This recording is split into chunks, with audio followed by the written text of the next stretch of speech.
नमस्कार दोस्तों। आज के इस शानदार विश्लेषण में आपका स्वागत है। आज हम बात करने वाले हैं मिस्टर बीस्ट के 100 लोगों वाले महारोमांचक ट्रैप चैलेंज की।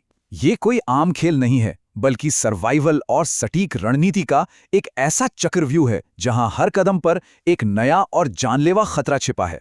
तो चलिए गहराई से समझते हैं कि आखिर इन 100 लोगों ने इस खतरनाक चुनौती का सामना कैसे किया। चलिए सीधे मुद्दे पर आते हैं। इस पूरी जद्दोजहद के बीचों बीच रखा है एक बहुत ही शानदार इनाम, $100,000 की असली सोने की ट्रॉफी।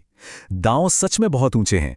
इस चमचमाती ट्रॉफी को घर ले जाने के लिए प्रतियोगियों को अपनी शारीरिक और मानसिक दोनों सीमाओं को पार करना होगा।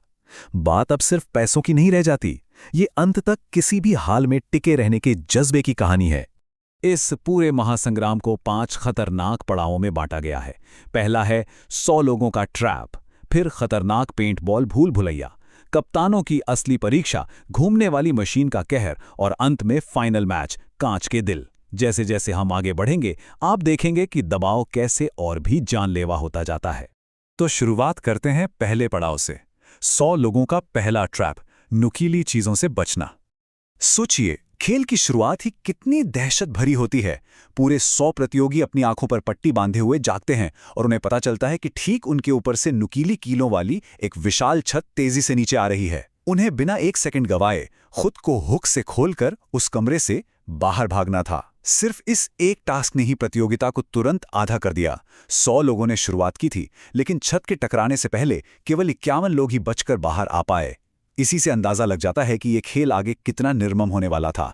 इसके बाद आता है दूसरा पड़ाव, खतरनाक पेंटबॉल भूल Bhulaiyaa, the green light mechanic. अब जो 51 लोग बच गए थे वो सीधे पहुंचते हैं एक विशाल पेंटबॉल वॉर जोन में, जहां ऊपर से गार्ड्स लगातार उन पर गोलियां बरसा रहे हैं। उन्हें बचते बचाते किसी तरह फिनिश लाइन तक पहुंचना है। दिलचस्प बात यह है कि ये ट्रैप वॉर ऑफ अट्रिशन यानी संघर्षण युद्ध का एक परफेक्ट उदाहरण है। मतलब एक ऐसी स्थिति जहां खिलाड़ियों को धीरे धीरे तब तक थकाया और बाहर किया जाता है जब तक कि मुट्ठी भर लोग ही न बच जाएं। यहां भी खिलाड़ी पूरी तरह से फंस गए थे और पेंटबॉल की बौछार के बीच आगे बढ़ने के लिए कड़ा संघर्ष कर रहे थे। इसके नियम बिल्कुल साफ और सख्त थे। फिनिश लाइन के पार केवल 20 लोगों के लिए जगह बची थी। शरीर पर एक भी पेंटबॉल लगने का सीधा मतलब था तुरंत एलिमिनेशन। लेकिन हाँ, बचाव का एक रास्ता था। जब भी ग्रीन लाइट जलती तो गार्ड्स गोली चलाना रोक देते। अब यहां प्रतियोगियों ने कमाल का दिमाग लगाया। किसी ने दरवाजे को अपनी ढाल बना लिया तो कोई कंबलों के पीछे छिप गया और ग्रीन लाइट के उन छोटे छोटे पलों का फायदा उठाकर बस आगे बढ़ते रहे। अब पहुंचते हैं तीसरे पड़ाव पर, कप्तानों की असली परीक्षा, पुल पर विश्वास और धोखा। यहां आकर भागदौड़ थोड़ी कम होती है और पूरा फोकस शारीरिक ताकत से हटकर टीम की रणनीति पर आ जाता है। जो 20 लोग बचे थे उन्हें 4 टीमों में बांटकर हथकड़ी से बांध दिया गया। अब बचने के 3 मुश्किल कदम थे। पहला, हर टीम के कप्तान को केवल 5 लकड़ी के तख्तों का इस्तेमाल करके हवा में एक खतरनाक पुल बनाना था। दूसरा, उन्हें बीच के प्लेटफॉर्म तक पहुंचकर 12 सुरक्षित जगहों में से अपने लिए एक जगह पक्की करनी थी। और तीसरा, एक चाबी उठानी थी और वापस उसी जानलेवा पुल से लौटकर अपने साथियों को खोलना था। सोचिए, कप्तानों के हाथ में उनकी पूरी टीम की किस्मत थी। और यहीं से पता चलता है कि एक अच्छी या बुरी रणनीति कैसे पूरा गेम पलट सकती है। एक तरफ ग्रीन टीम के कप्तान टॉमस की रणनीति को देखिए। उन्होंने खुद की जगह सुरक्षित करने से पहले अपनी पूरी टीम को हथकड़ियों से खोला और चाबियां तेजी से लाने के लिए पुल को बिल्कुल खाली रखा। और दूसरी तरफ ऑरेंज टीम के कप्तान तख्ते रखने में ही बुरी तरह उलझे रहे और नतीजा ये हुआ कि वो अपनी टीम के किसी भी साथी को बचाने के लिए वापस लौट ही नहीं पाए। इन रणनीतियों का असर नतीजों में बिल्कुल साफ दिखा। उन 12 सुरक्षित जगहों का बंटवारा बहुत ही असमान रहा। टॉमर्स के गजब की कप्तानी के चलते ग्रीन टीम ने पूरी तरह से गेम पर कब्जा कर लिया और अपने सभी 5 सदस्यों के लिए जगह बचा ली। ब्लू और पिंक टीम किसी तरह 3-3 जगह ही ले पाईं, जबकि बेचारी ऑरेंज टीम से सिर्फ उनका कप्तान ही बच सका। चलिए अब चौथे ट्रैप की ओर बढ़ते हैं, घूमने वाली मशीन की तबाही, सहन शक्ति, ताकत और कौशल। बचे हुए 12 खिलाड़ियों के सामने अब एक बहुत ही विशाल और खतरनाक घूमने वाली मशीन थी। उन्हें मशीन के तेज घूमते हाथों के ऊपर से कूदना था और नीचे से झुकना था। साथ ही कप्तानों ने जो अलग अलग चुनौतियां चुनी थीं उनका भी सामना करना था। जब हम फाइनल 4 की तरफ देखते हैं तो राउंड 1 में टॉमर्स ने अपनी ताकत के दम पर भारी जैकेट पहनकर जीत दर्ज की। राउंड 2 में बेली ने स्किल चुना और जीत गईं। तीसरे राउंड में कैप्टन ऑस्टिन ने स्ट्रेंथ को चुना जरूर, लेकिन अंडरडॉग मैट ने बाजी मार ली। और चौथे राउंड में किंसले ने अपनी जबरदस्त एंड्योरेंस यानी सहन शक्ति के बल पर जीत हासिल की। टॉमर्स जैसे दिग्गजों के साथ साथ बेली और किंसले जैसे अचूक खिलाड़ी भी डटकर आगे आ गए।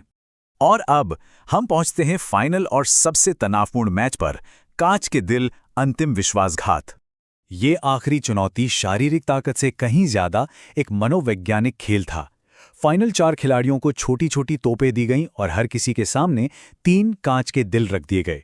यहां एक बात बिल्कुल सटीक बैठती है, या तो आप दूसरों को बाहर करें या आप खुद बाहर हो जाएं, या तो आप बचेंगे या वो।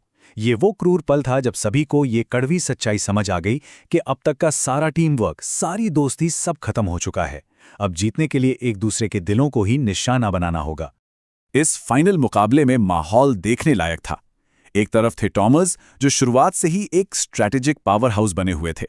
उनके तीनों दिल बिल्कुल सुरक्षित थे, जिसकी वजह से वो हर किसी के लिए सबसे बड़ा खतरा बन गए थे।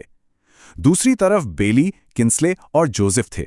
इन अंडरडॉग्स के दिल टूटते जा रहे थे और गेम में टिके रहने के लिए उन्हें अपने पुराने गठबंधनों को तोड़ना ही पड़ा। इस खेल का एक एक मिनट धड़कने बढ़ाने वाला था। पहले ही मिनट में तोप का पहला गोला चला और पुराने गठबंधनों की असली परीक्षा शुरू हो गई।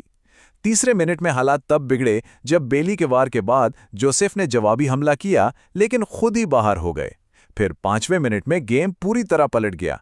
सबने मिलकर सबसे बड़े खतरे यानी टॉमस पर एक साथ निशाना साधा और उन्हें चौंकाते हुए गेम से ही बाहर कर दिया।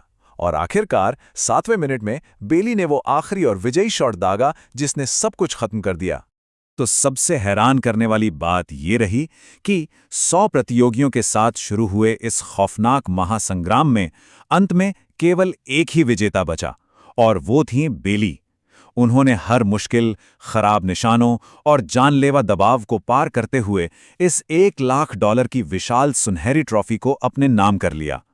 इस पूरी चर्चा के बाद एक बहुत ही दिलचस्प सवाल दिमाग में आता है। इस तरह के हाई स्टेक्स गेम में क्या एक सोची समझी आक्रामकता काम आती है, या फिर सही समय पर बनाए और तोड़े गए गठबंधन जीत दिलाते हैं? सच तो यह है कि रणनीति, हुनर और शायद थोड़ी सी किस्मत, इन सब का सही तालमेल ही किसी को ऐसा विजेता बनाता है। यह सच में एक ऐसा सवाल है जो सोचने पर मजबूर कर देता है ना? आज के इस विश्लेषण में हमारे साथ जुड़ने के लिए आपका बहुत बहुत धन्यवाद। 100 लोगों के बीच हुए $100,000 के ट्रॉफी के लिए मिस्टर बीस्ट के ट्रैप चैलेंज के इस रोमांचक सफर को समझने में अगर आपको मजा आया हो तो बस एक छोटी सी गुजारिश है, मिस्टर स्माइल चैनल को नए वीडियो के लिए सब्सक्राइब जरूर करें। मिलते हैं अगली चर्चा में।